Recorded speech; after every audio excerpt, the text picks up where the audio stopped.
Nous partons au Pérou avec Javier Díez-Canseco du Parti socialiste.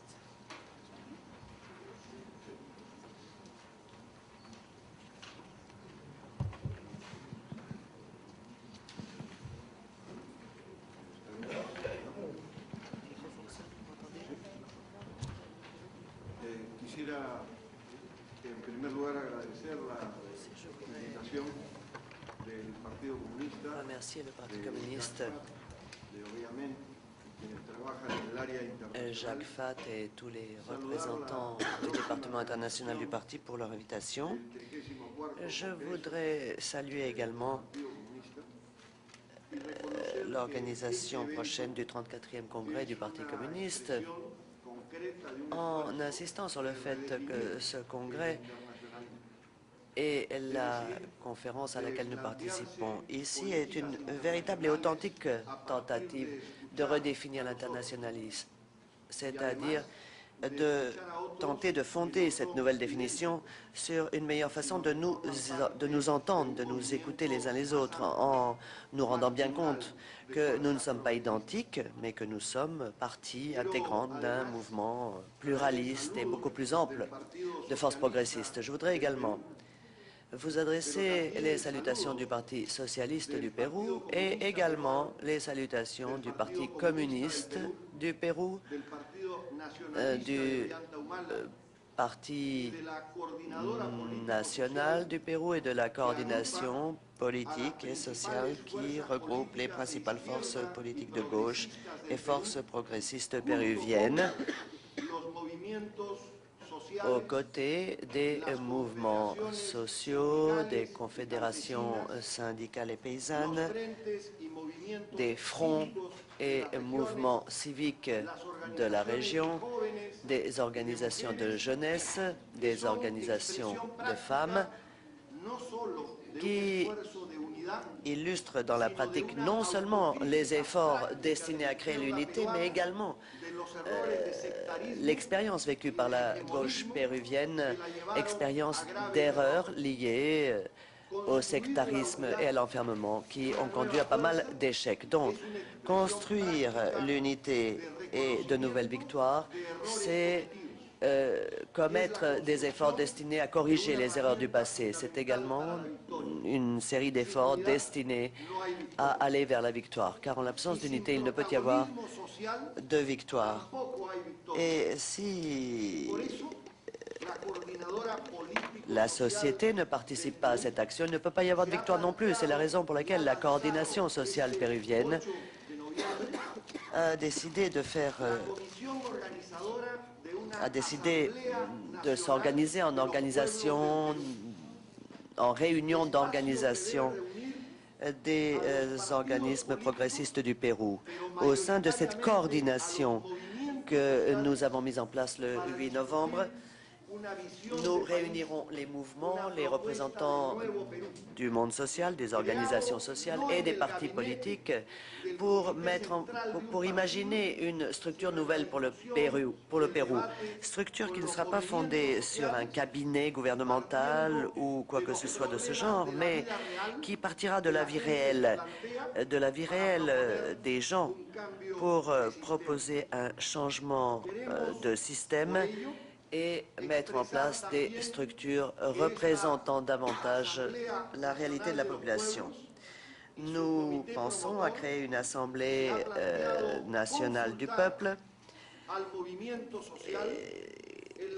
qui agira aux côtés du mouvement social pour lancer une campagne de dimension nationale visant à permettre au mouvement social de se prononcer sur le renversement du président Garcia et du Parlement, car s'il y a un peuple fatigué, c'est le peuple du Pérou, qui est fatigué d'entendre le gouvernement se présenter comme le gouvernement des pauvres, alors que le président est en fait le représentant des riches. Et s'il y a quelque chose qui, en politique, freine et paralyse, c'est la fraude.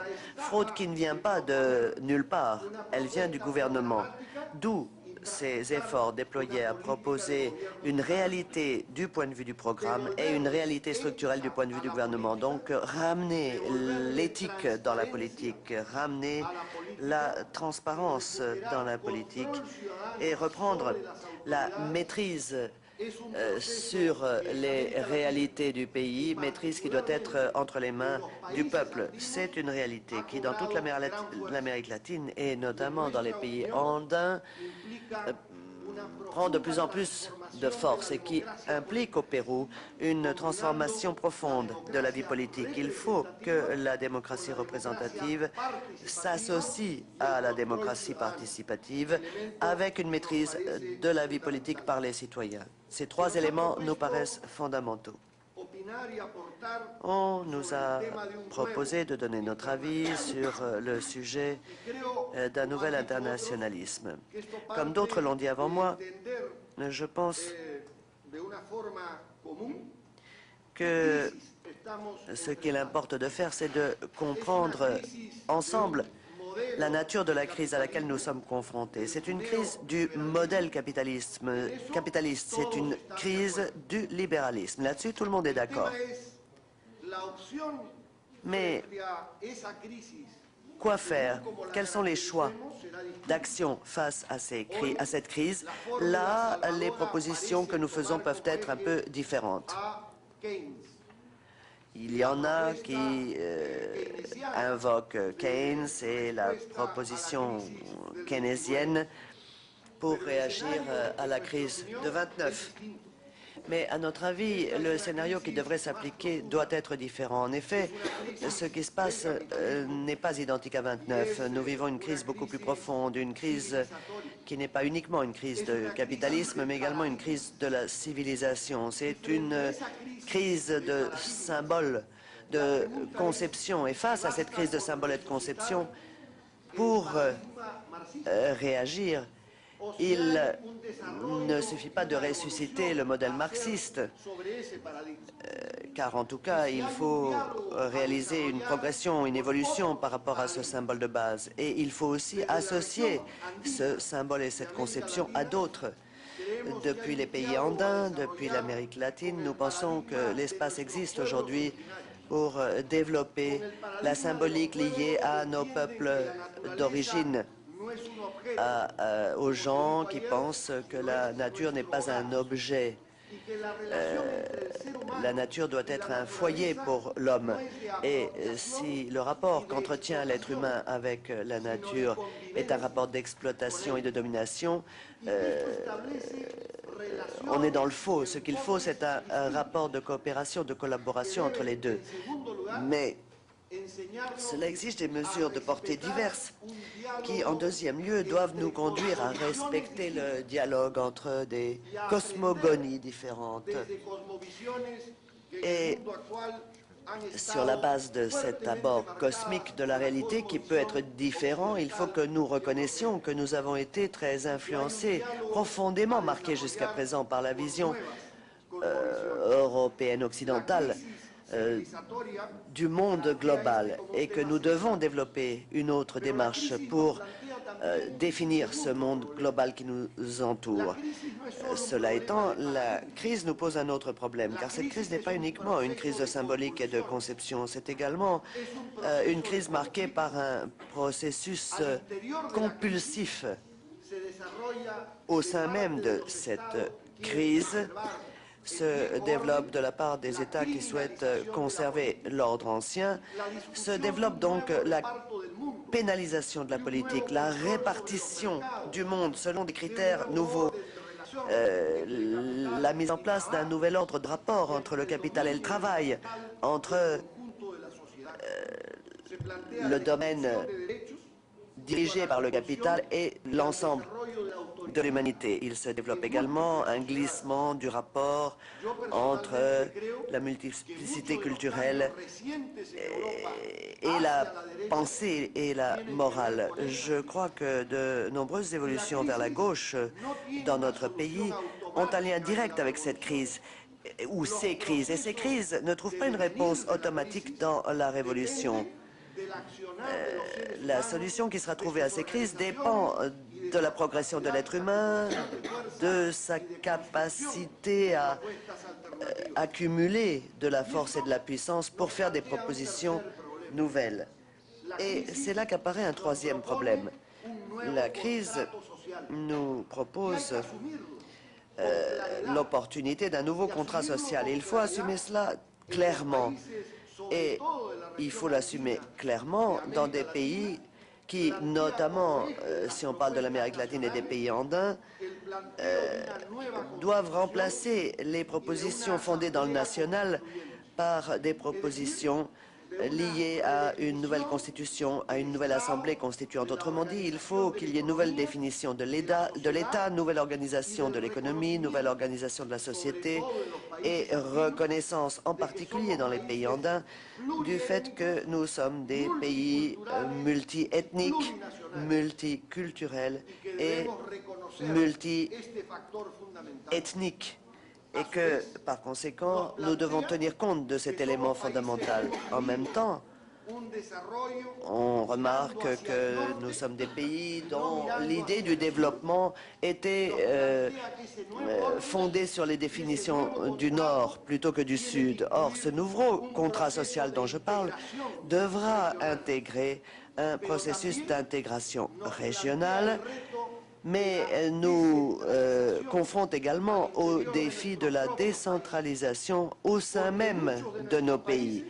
Car la plupart de nos pays sont des pays macrocéphaliques, c'est-à-dire qu'ils ont une tête gigantesque et un corps absolument embryonnaire, minuscule, avec un développement qui est inique, injuste, et qui oppose les différents mouvements sociaux existants à l'intérieur du pays lui-même.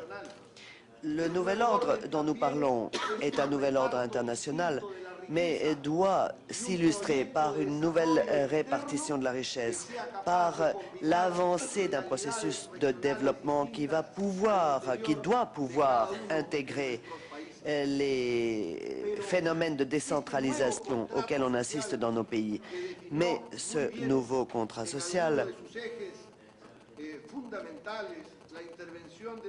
qui a très bien été défini par l'intervention de la camarade brésilienne hier, en tout cas, elle en a décrit les axes principaux. On doit se poser la question de qui va être acteur de ce nouveau contrat social. Et là, face à cette question, il faut bien que nous reconnaissions que nous vivons actuellement aussi une crise qui est une crise de représentation politique, car les partis politiques se sont éloignés des gens. Et les gens ont donc découvert de nouvelles façons de s'exprimer et de manifester au sein des mouvements sociaux. Les partis politiques ont donc le devoir de reconnaître que la représentation politique est multiple, que l'action politique est multiple, et ils vont devoir revenir à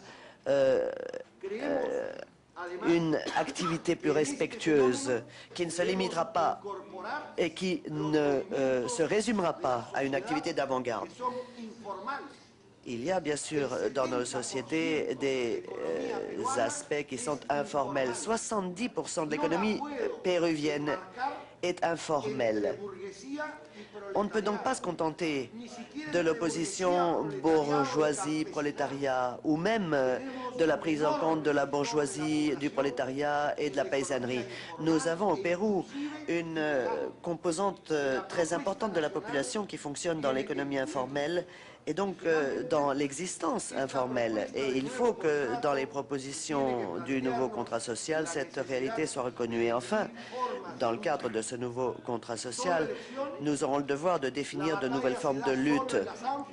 En effet, à la veille des élections, est-ce qu'il faut continuer à mener campagne uniquement au niveau des élites, ou est-ce que ces campagnes électorales vont devoir impliquer de vigoureuses luttes syndicales et sociales?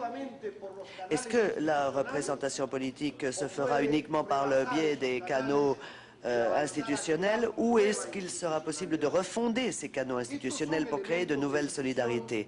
Voilà quels sont les éléments centraux du débat qu'il importe de mener, à notre avis. Et en conclusion, je signalerai que s'agissant de la relation entre l'Union européenne et l'Amérique latine, une question fondamentale consiste à se demander si l'Union européenne va participer ou boycotter à cette intégration régionale latino-américaine. Ce qui aujourd'hui est en débat, la question dont la Colombie et le Pérou discutent séparément de la communauté des nations andines dans le cadre de la recherche d'accords commerciaux avec l'Union européenne, ça, c'est un élément de fracture, de division. Or, je pense que les régions doivent être fortes si nous voulons créer un monde multipolaire et non un monde monopolaire. Donc, tous ces combats, à mon avis, doivent ne pas perdre de vue l'existence de la diversité et la nécessité de créer une nouvelle communauté mondiale. Tout cela avec la plus grande attention à la protestation sociale qui menace toujours et au danger du militarisme qui, à chaque instant, risque d'engloutir le monde entier. Nous avons les uns et les autres ici des chemins différents, mais nous nous rencontrons tous à l'arrivée, car finalement, le monde, c'est la maison de chacun. Et la révolution, comme disait José Carlo Mariátegui, ne sera pas un calque ni une copie, ce sera la création héroïque des peuples. Je vous remercie.